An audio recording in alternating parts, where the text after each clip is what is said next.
Model পঞ্জিকাতে অনেক অনেক পুরাতন পুরাতন কালে মানে কি কি হয়েছিল খুব সুন্দর লেখা আছে। অবশ্যই এখন তো বেশি করে বার হয়নি, কিন্তু যারা যারা মানে বুড়ো বুড়ো পান্ডারা অনেক সময় মানে ওরা গল্পগুলো বলে। যেরকম আমি একটা শুনেছিলাম যে যখন জগন্নাথকে ওখানে ওরা ভোগ লাগাবে তখন যে জগন্নাথ যে ভোগকে অ্যাকসেপ্ট করেছে কিনা সেটা কীভাবে বোঝা যায়। তো ওরা বলছে যে ওরা আচমন নেবে, আচমন করার পরে যে আচমনের যে জলটা, সে জলের ভিতরে যদি জগন্নাথের প্রতিবিম্বটা না দেখে তার মানে জগন্নাথ যে ভোগটা স্বীকার করে নেই। আর যদি সে জগন্নাথের ছায়াটা না দেখতে পারলো তাহলে যত যে প্রসাদ রান্না হয়েছে সে সব কিছু ওরা মাটি খুদে প্রসাদটাকে মাটির ভিতরে করে মাটিটা মানে ফিল করে দেবে, কিন্তু ও প্রসাদটা আরেকবার রান্না হবে যখন পর্যন্ত ভগবানের মানে যে কি বলে ছবিটা যেন এই জলের ভিতরে যেন দেখা যায়, ভগবানের যে প্রতিবিম্বটা। তো এরকম মানে অনেক কিছু রুলস অ্যান্ড রেগুলেশনস আছে। অনেক সময় যেরকম যদি কোনো পশু ভিতরে চলে গেছে জগন্নাথ শ্রীমন্দির মানে জগন্নাথের মন্দিরের ভিতরে চলে গেছে, তাহলেও ওরা মানে যত প্রসাদ আছে সবগুলো মানে মাটির ভিতরে। যেরকম একবার হয়েছিল একটা ক্যাট, একটা বিড়াল ভিতরে চলে গিয়ে বলরামের উপরে বসে গেছে, বলরামের শোল্ডার উপরে বসে গেছে।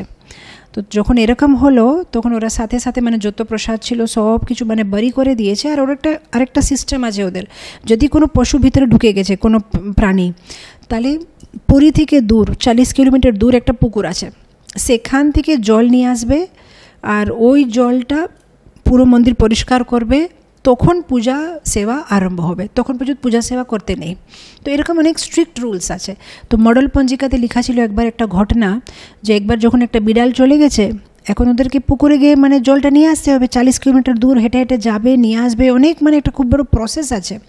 তো একবার যে গিয়েছে ওখানে, কিন্তু পুকুরে কোনো জলই নেই।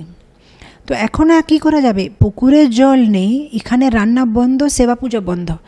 আর জগন্নাথ পুরীতে যদি একদিনও সেবা পূজা বন্ধ মানে ওখানে একটা বিশেষ বড় জিনিস হয়ে যাবে, যেহেতু কমপক্ষে 5 থেকে 10 হাজার ভক্তরা ওখানে প্রতিদিন প্রসাদ নিচ্ছে। আর অনেক অনেক ফ্যামিলিজ জগন্নাথের প্রসাদের উপরে ডিপেন্ডেন্ট আছে, যেহেতু ওদের মানে পুরো পরিবার জগন্নাথ সেবাতেই আছে। মানে যদি একটা পরিবারের সেবা আছে, যদি ওরা জগন্নাথ রথযাত্রার জন্য ওই যে দড়িটা যে রশ্মিটা সেটা বানাবে, তো ওদের পুরো পরিবার সেটাই বানাবে। যদি কারো সেবা আছে যে জগন্নাথের মুকুট বানাবে, তাহলে ওরা মুকুটই বানাবে। যদি কারো সেবা আছে যে যখন জগন্নাথের ভোগটা তৈরি হয়ে যাবে তখন একটা মানে কি হর্ন বাজাতে হবে, মানে যে হ্যাঁ এখন ভগবানের প্রসাদ তৈরি হয়ে গেছে, সে হর্নটা যেটা বাজাবে সেটা পুরো পরিবার হর্নই বাজাবে। আর ও একটুকু এই যে ছোট্ট সেবা জুনে ওদের পুরো পরিবারকে জগন্নাথ মন্দির থেকে প্রসাদ দেওয়া হবে। তো এখন আপনি বুঝতে পারছেন, যদি একদিন সেবা পূজা বন্ধ হয়ে যাবে তাহলে অনেক অনেক পরিবার তো খিদে থাকবে, অনেক বড় বিশাল বড় বিষয় এটা।